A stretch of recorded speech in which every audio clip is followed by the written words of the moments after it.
On this roulette strategy I will bet 6 bets of $5 each on corner bets.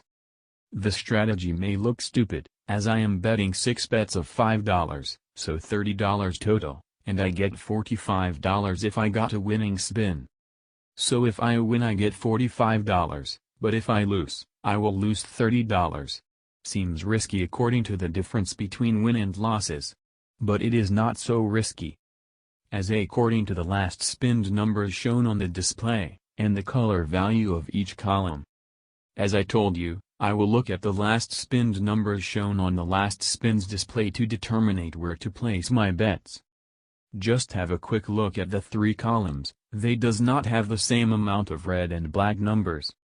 As example, on the first column, there are 6 red and 6 black, and on the third column here are 8 reds and 4 black. The middle column has 4 red and 8 black. But as here on this strategy I will bet on corners, I will consider looking at the first and third column. Now according to the last spinned numbers shown on the display, as there is more red than black numbers, I will place my bets on the first and second column. I just avoid playing the third column, as there are 8 red numbers. So I will carry on playing the game on this way, by looking at the last spinned numbers display and checking the color which has been hit for several times, and choose the opposite one. I know that this strategy does not look so great, but are you sure this is not a great strategy? Just think, as I told you before, about the difference between the first and third column, according to the number of colors present on each column. And by playing on this way, I can avoid, in theory, but also based on a long time range of gameplay, the last series of colors which got hit by the previous wheel spins.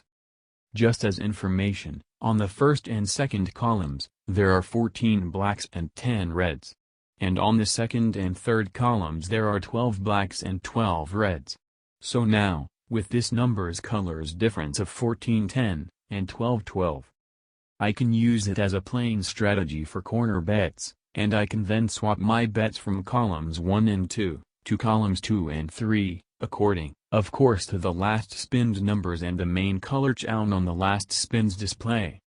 This strategy can look a little bit strange, or it can seem to be not very efficient and a bit risky according to the difference between winnings and losses potential. But it is not the case here. The first thing to do and to apply on this strategy is to eliminate the most shown color according to the last spins display, and swap bets between columns 1 and 2, to 2 and 3. That is the trick. And by playing on this way, a player can usually spend a long time playing on a roulette table, as you can see here on this video. I remember when I worked on casinos, some guys used to come and play such strategy, and ending up sometimes with small to medium losses or wins, depends of course, of the wheel spins. But usually, players are spending a long time on roulette when playing this strategy, and on the casinos I worked, as the drink was free for players, these guys used to drink some beers and alcohol for free all the night long. Offering free alcohol drinks is common on casinos, as it's supposed to bust the player's mind when he is a little bit drunk. And then the player will play not as concentrate as if his mind was clear of alcohol. That's supposed to be the way of free drinks on casinos. But some guys are using such casinos offer as a free bar drinks. Now let's talk again about the current strategy I am showing you. Just look at the number of spins I am doing, there are many. And my cash balance is not dropping at fast lightning speed, but stay on average across my initial cash balance. The trick on this strategy is from the pair of columns played, and the total colored numbers present on the 2 columns. As the player has to choose the color which can give him a little advantage, it is like that in theory and based on a long time range of gameplay. And it is like a mathematic potential to keep on the player's side. Remember what I told you before, based on the 2 columns pair to play, with 14 blacks 10 reds, and 12 blacks 12 reds. There is a small advantage to take, as a mathematic potential to boost the player odds on his own side, and not on the roulette game side. I will carry on playing this strategy, and will stop to play when I have made a little profit. It is like playing at a casino, getting free drinks and winning a small amount of money. I will not try to push further the game strategy. Once I am winning approximately $50 I will stop to play. That will be the end of the game in this strategy. Getting around $50 winnings is enough for me, and I will not try to push on the game to get more winnings. As I will go from small losses to small wins from my initial cash balance. If we can represent it as a graphic, then it is better to stop playing once I am on the small wins graph.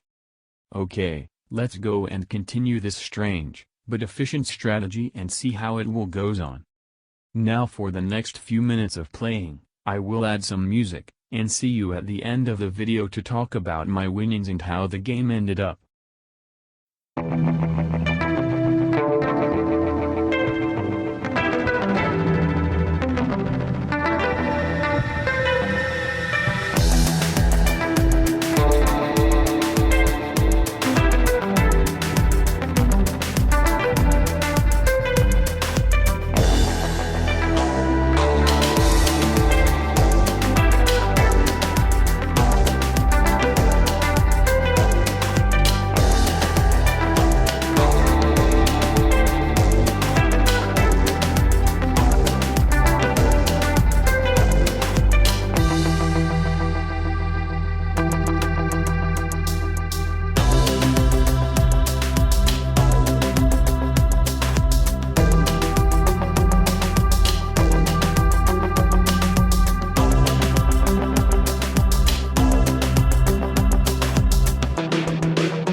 Okay, I am back. As you can see, I have made a little cash profit by playing this strange strategy. I am now over my initial cash balance of $1,000. I will carry on few more spins to try to get approximately $50 winnings. Let's do some few more spins. Okay, it seems to goes well. Okay, let's go for one more spin. I hope to get a winning one. Surprise! Here it is. Got a winning spin. Now I am on $60 profit. Seems not bad for a so strange strategy. Strange but efficient. The trick was, as I told you before, based on the 2 columns pair to play, with 14 blacks 10 reds, and 12 blacks 12 reds, there is a small advantage to take, as a mathematic potential to boost the player odds on his own side, and not on the roulette game side. The red and black total colors vary from columns 1 and 2, and columns 2 and 3. And a roulette player can use such colors difference to apply a strategy on roulette.